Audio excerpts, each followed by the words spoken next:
All right, welcome back, everybody. This is William Briggs, continuing our class of uncertainty, the probability theory, the logic of science.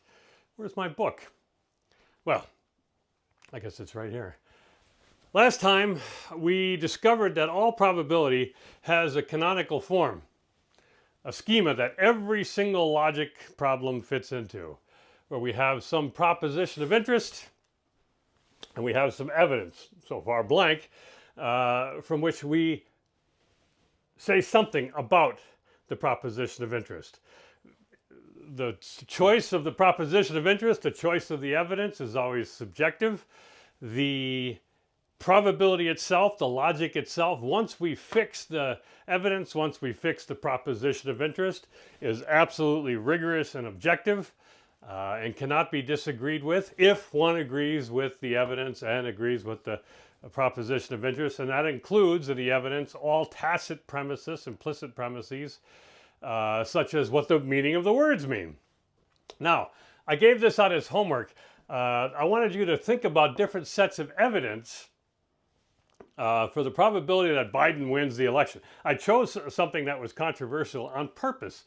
For the very reason is because the controversy all lies in the evidence that we're going to assume over here. All probability is like this. Now, right away, we can tell that probability is not frequentist because we don't have situations in which we can embed our events. And this is not a proof. We're going to get to a proof of that. I'm going to give you a hard, fast, rigorous proof that probability cannot be frequentist at a later time when we start talking about what probability is not. We're still talking about what probability is. Now, what are some of the sets of? I put this out there, and somebody put up a comment on one of the sites I post these videos, an angry comment. Well, what's the deal? This is some kind of cult here. I mean, what are you guys doing? The probability is working fine. This is the kind of attitude. Everybody's always angry on the internet, so who cares about that? It doesn't bother me. But the attitude that why should you change anything? A lot of smart guys have thought of this stuff before you, therefore they must be right. Well, that attitude is holding back science in a lot of ways. It doesn't, just because they're smart guys doesn't mean they're right. I mean, it also means that they're more likely to be right in a lot of things. That's true based on how we argue about all these kinds of things. But it doesn't mean they are right. And in fact, I'm showing you they are definitely wrong. We need to understand probability. We need to really think about what it means, because all of this stuff I'm teaching you now is going to apply to every single model that scientists use. Every single model. From all the COVID models that they had, to every physics model that there is, to every global thermocoupled ocean atmosphere model that they have, to every dark matter or whatever that is model that people use. All of them are the same, epistemologically speaking. We're going to treat them all the same. So if we don't understand this basic stuff now, we're never going to get to understand all that other stuff where it's too easy to be distracted. So we're going to concentrate on these little things here first. Once we get the form and the schema right and the understanding of what our limitations are and our probabilities, what it means and so forth, then we can move to this more complex stuff. So, I invited people to think about evidence for this kind of a thing. Well, what are some of the evidence that we could have? Well, we could say Biden will win or not. Win or not. And it depends on what we mean by that. That could just be a tautology, which doesn't mean anything. Biden will win or not, regardless, is a true statement. No matter what in the universe. It's a necessary truth. It doesn't matter even if Biden is not running. I will win the presidency or not. You will win the presidency or you won't win the presidency. So all these are true statements. So the best we could do is possibly deduce we're talking about a contingent event, which is neither necessarily true, meaning a probability of 1, or necessarily false, meaning a probability of 0. So all we have is this open interval. This is the mathematical symbol for an open interval. Doesn't include the endpoints, but it could possibly include any number in there. Well, we have two choices. We could have Trump or Biden, and only one must win. That evidence and that evidence alone, not considering anything else, not considering any of the political difficulties of these men or anything like this. Only knowing we have an election before us and one of these two, T or B, must win, and that's it. Well, then the probability is a half. Or we could start, now here it starts to get bizarrely complicated because there's any kind of number of theories and things like this, and this is the interesting part. So suppose I have a theory that I gave it on the blog a couple of weeks ago, 2-3 weeks ago, a simple model. The incumbent always wins, and then the party switches when the incumbent is no longer running. So if a Democrat's running this time, that is to say Biden is an incumbent and he's running this time, and therefore he should win again. And if this was his second term, somebody else besides him, by the rules of the game, that's one of our premises, would have to run, and that would be a Republican who would win. Now, I didn't give any probabilities to that, but according to that theory, my theory, that's high. Probability Biden wins is high. Other people have all kinds of theories. And whenever, this is the whole point of this exercise, when everybody says the probability of you, male, having cancer is prostate cancer by age 80 is 32%. Whatever, I'm making these numbers up. No, never the proposition of interest and the probability. We must always ask when anybody tells us any probability, what evidence, what theory, what premises, what did you use to deduce this? That's always the question. Tell me your Q. This is I guess I should label these. These are all of the Q. This is the P, the proposition of interest, and these are all the different Qs we might entertain. And when anybody says the probability of P is some number, without telling you the Q, your job is to find that Q or ignore what they say. You can't guess their Q. I mean, you might be able to figure it out. You might not be able to figure it out. It's always the evidence that is important. The evidence is what's important, okay? I can't stress that enough. That's going to be the most important thing when we start talking about scientific models, because this is exactly the form of a scientific model. Precisely the form. Of course, it'll be written in mathematics and in computer code and all this kind of nonsense, but it's exactly this schema. So when they tell us something about you must wear masks, we need to understand exactly the probability you won't catch a respiratory disease if you're wearing a mask, given what evidence? What are they using as evidence? Well, it turns out for the mask, of course, they pulled it out of their rears. We can go on and on about masks. I mean, we've known for a century, based on lots of other evidence, including from the Spanish flu pandemic of a century ago, that masks just don't work. It's slowing the spread. How could they? It's just absurd. And it's always been absurd, but that's a different thing entirely. So we need to sort all that out. But it's extremely crucial, so we must always ask about that evidence. So when we have experts coming up and telling us the probability is high that you'll be safe, what evidence?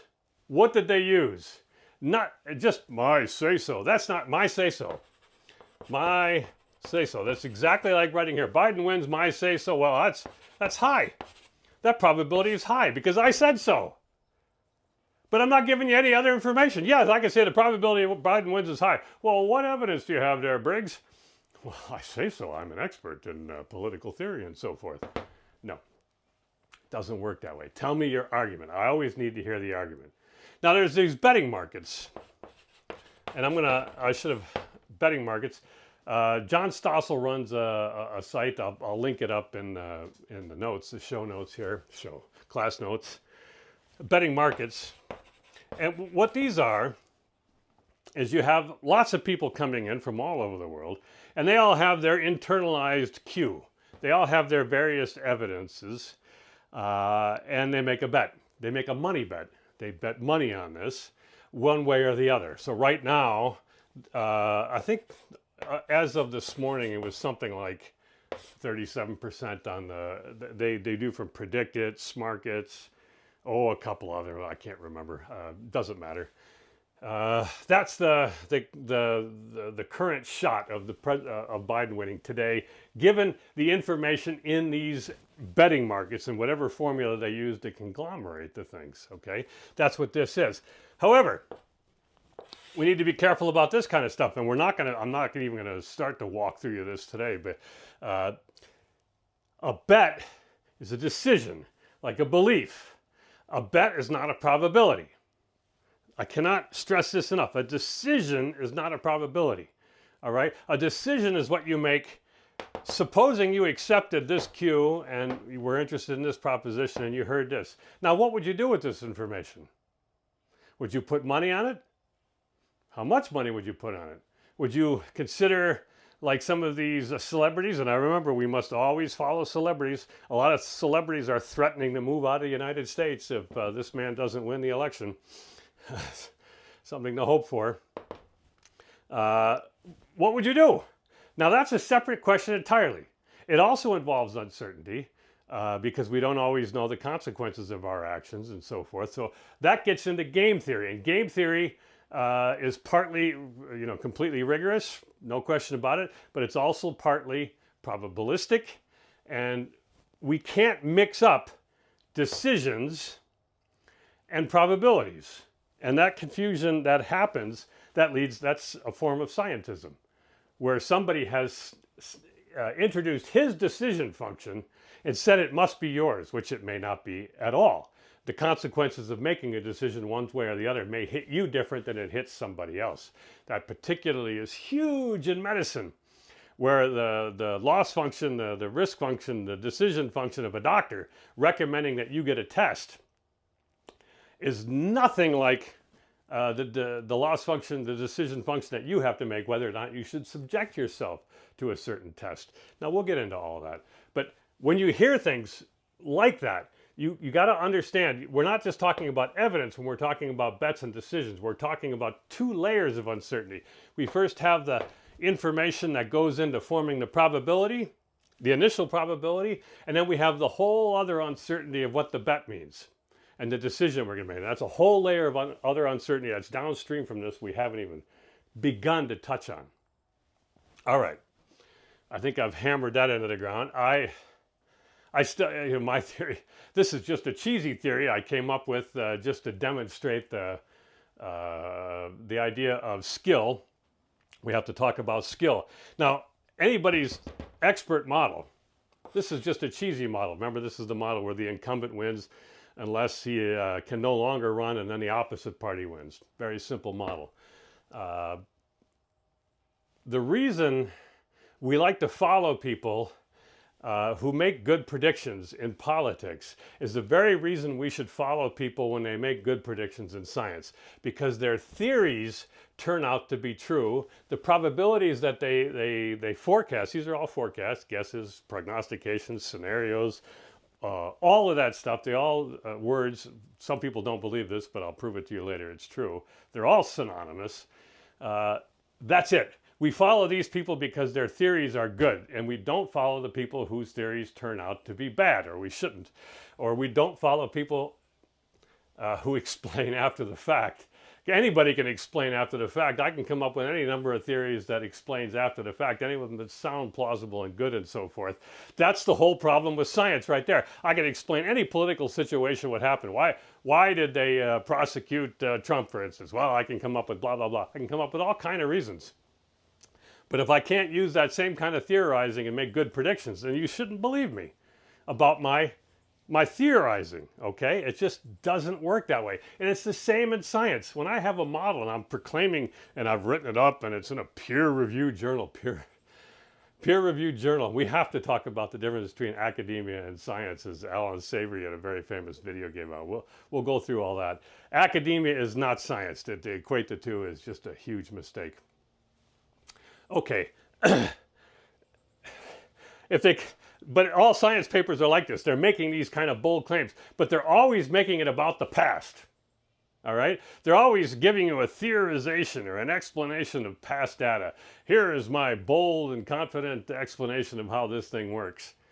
But if they can't make future predictions, or not necessarily future, but predictions of observations never before seen or used in any way, well, then we can't trust them. That's the entire basis of the whole Broken Science Institute idea that we're trying to build too. You cannot trust models that can't make good predictions. Why should you? Because anybody can come up with a theory. It takes no effort to come up with a theory that sounds plausible. Okay, so I'm going to erase everything. Always ask when someone tells you, our lesson is, when someone tells you the probability of P is whatever it is, ask their Q. What's their Q? That's what we want to know. What is their theory? We always need to know this theory. Now let me give you an example of how difficult it is, even in a... Okay, it sounds right. I just gave you the key, the lesson to fixing all science. Well, it sounds good, but it's my theory. Does it work in practice? The answer is no, not really, or not readily. It requires very careful thought. I'm going to prove it to you to a very famous or infamous example, the Monty Hall problem. You probably heard this before. So let me write up some evidence column, and let me show you what I mean here. You've probably heard this before. The Monty Hall problem is I have 3 doors, A, B, and C. I'm Monty. It's a game show. It was let's make a deal. People dressed up in costumes for whatever reason, and then they were invited on stage by Monty Hall, and there's a prize. This is the cue. I'm giving you the cue right now, okay? This is the cue. I'm not going to write it down. So prize A, B, or C. You're standing on stage with Monty. He's got one of those old-fashioned microphones. And the prize is behind door number A, door number B, or door letter C. It's absolutely true. We're accepting that. Remember, all premises are accepted as true. We're accepting this as true for our calculation. Now, given that the prize is going to be behind either A or B or C, and it must be behind one of them, what's the probability that the prize is behind door C? Well, we haven't, Briggs, you haven't even proved we can do numbers yet. Yeah, that's true. But it's going to be the obvious. We keep delaying it because I don't think we understand these simple facts yet. And I don't want to start getting into,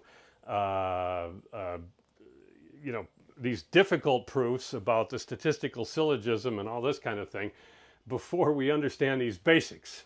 Well, this is absolutely true. No one disputes this, as far as I know. It's just something we deduce very simply. Now, here comes a twist. Here comes the twist.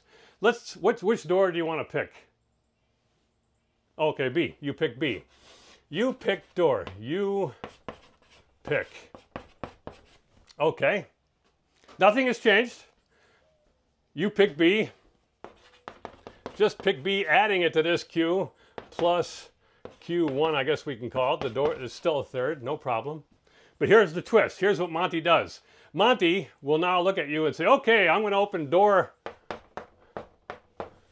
A. Opens door A. Opens A. Let's do that. Opens A. Here's the twist. I've opened the door A. I'm Monty. I opened the door. There's nothing there.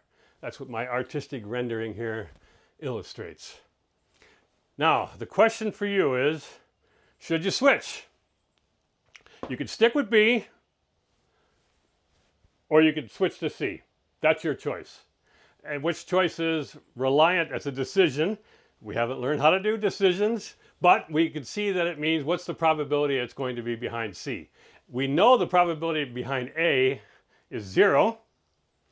Nothing's there. So we have 2 sets of evidence. We have opens A plus Q1 plus Q2, or we have A or B. And here's the controversy.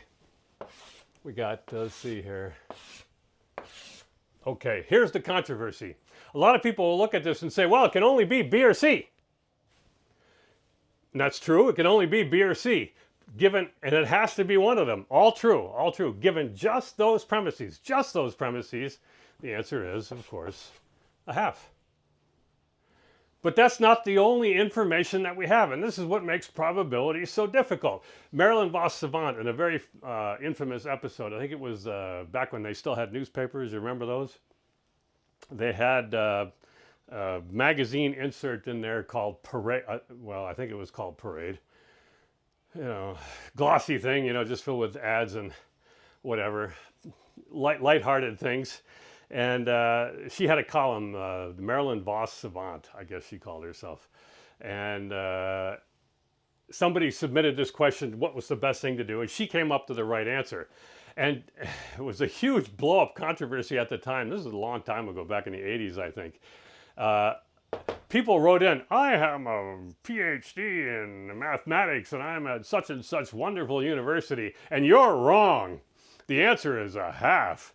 And people made fools of themselves, academics made fools of themselves, which we're now quite used to. Back then it was something spectacular and new, but now it's a daily occurrence. What's the extra information? What are we missing here? The extra information is quite obvious if you think about it. This is the hard part, thinking through the extra information. It's not always plain, it's not always clear. Sometimes it can be quite tricky. And we're going to see some more after this. Well, I'll give you some more as a homework. I'm not going to show them to you today. And I don't think still we're going to get the relevance. Boy, oh boy, we're dragging our feet on this stuff. Well, what's the extra information? Now, it should be simple when you posit it through. Play this game. If you don't believe the explanation I'm about to give you, play this game with somebody. Give them in charge of Monty. Let them be Monty. Let them, use 3 opaque cups or something like this, a coin, a marble, anything, put them under one of them, and play the game. And you'll quickly see that the explanation is perfectly true. The extra explanation is, the extra information is that Monty knows. Monty knows, I'll just put it as MK. Monty knows which door the prize is under. If you pick B, you did pick B.